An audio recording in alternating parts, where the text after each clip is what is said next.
Good morning. My name is Grace Mandela. I am happily married to one Moses Mandela, one day shy of our 15th anniversary. Together we have two boys, a 13-year-old and a 9-year-old who's convinced he's 10. We encountered this study in the year 2020, smack in the middle of COVID.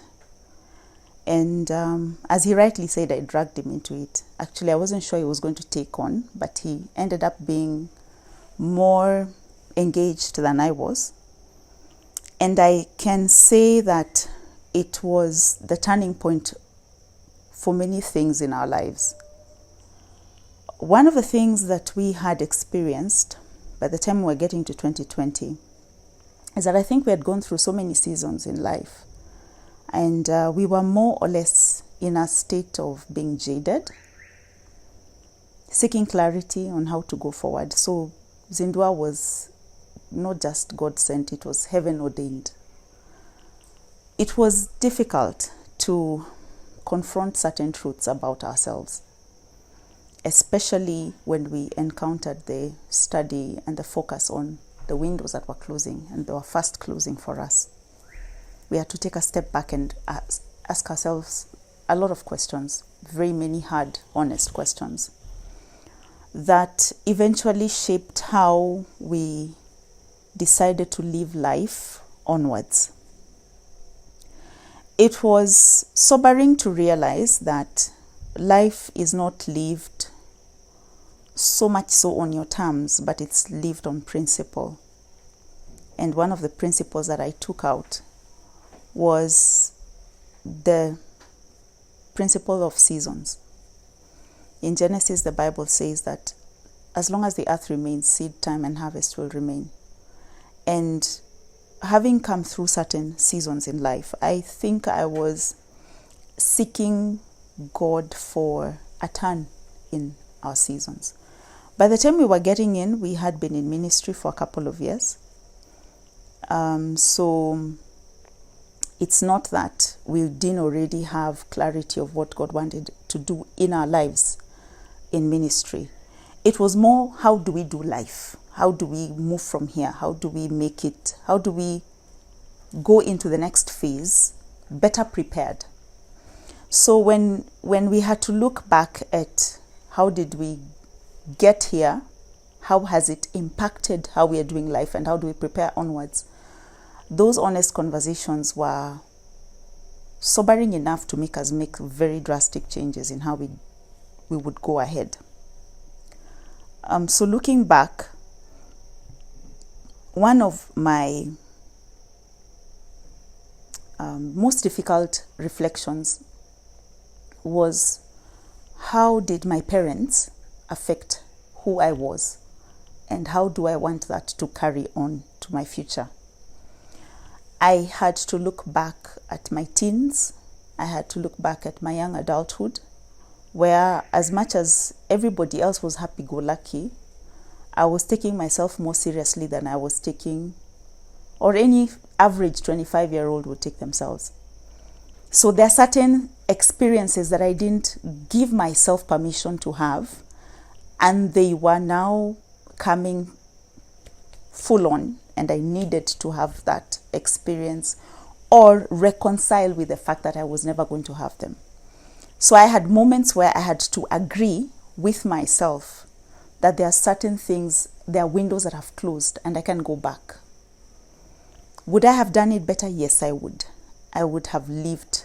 I would have breathed. I was a very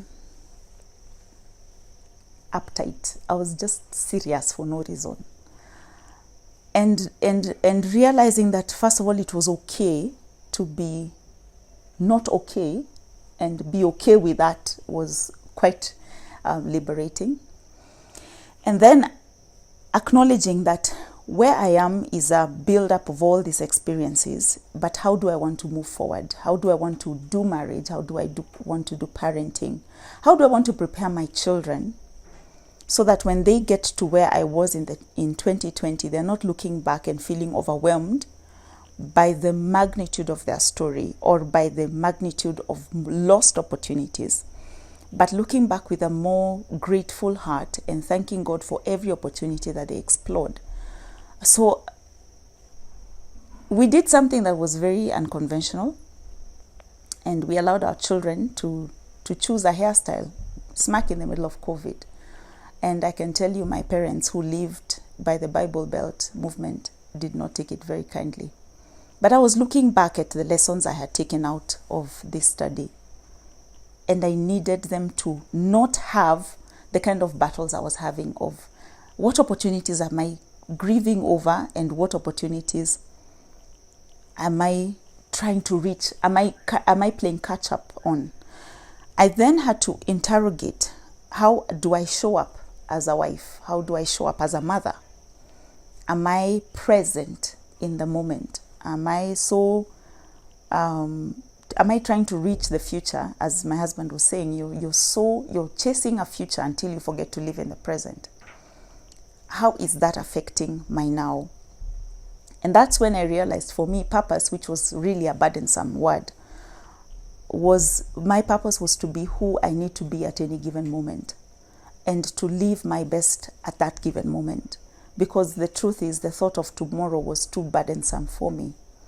So as much as the study is about launching, and it gives you a moment to pause and reflect about how you got here and how you want to prepare for tomorrow, it's also a moment for you to have very intentional decisions about how you're going forward. Because I believe it's in looking back that we get clarity. So I would encourage anybody who's at this moment feeling overwhelmed by where they are in relation to where they wanted to be. You're looking at your reality and you're looking at your dream, and they don't seem to be on the same page. I want to encourage somebody who's thinking, how do I step out of here? How do I move forward? I'm also encouraging the person who thinks that their own life is just too much and you'd rather just escape from it. I want to encourage you and tell you that it's possible to take a breath, take a deep breath and take it all in, and then make a decision about as you exhale, make a decision about what to do next. And then do that 1 day at a time, 1 hour at a time. And before long, you'll realize that you've made certain drastic changes in your life. That then 10 years from now, you look back and you won't feel that kind of sense of loss. You look back and say, I actually made a difference. And this study has helped me to do that. Thank you so much for listening, and God bless you.